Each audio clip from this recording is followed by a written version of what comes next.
Bengal assembly election में BJP की नुमाया कामयाबी ने तारखी सियासी सूरत हाल पैदा कर दी है।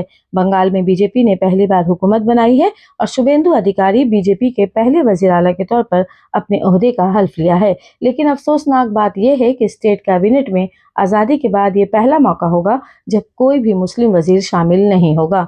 स्टेट कैबिनेट में भी मुस्लिम वजीरों की शमूलियत से एक नई सियासी सूरत हाल पैदा हो गई है। आज़ादी के बाद से अब तक, चाहे वो लेफ्ट का दौर हो, कांग्रेस का दौर हो या खुद तृणमूल कांग्रेस का दौर, हमेशा ही मुस्लिम मिनिस्टर्स को, मुसलमानों को कैबिनेट में जगह मिलती रही है और वो अपने मसाइल को हुकूमत के सामने रखते रहे हैं। लेकिन ये पहला ऐसा मौका है जब बीजेपी हुकूमत में किसी भी अक़लियती माइनॉरिटीज मिनिस्टर्स को शामिल नहीं किया गया है। ऐसे में सवाल ये उठता है, सियासी माहिरीन का कहना है कि अगर माइनॉरिटीज की कोई भी आवाज़ अगर कैबिनेट में शामिल नहीं होगी तो पॉलिसी साजी में हुकूमत जो पॉलिसी बनाती है उसमें मुसलमानों की आवाज़, माइनॉरिटीज़ की आवाज़ को, उनके मसाइल को सामने रखकर पॉलिसी बनाना आसान नहीं होगा। ऐसे में सवाल ये उठता है कि नई हुकूमत में जिसमें शुभेंदु अधिकारी वज़ीर आला हैं, तो वज़ीर आला की क़यादत में मुसलमानों की एक बड़ी आबादी, माइनॉरिटीज़ की आवाज़ को किस तरह से सामने रखा जाता है और हुकूमत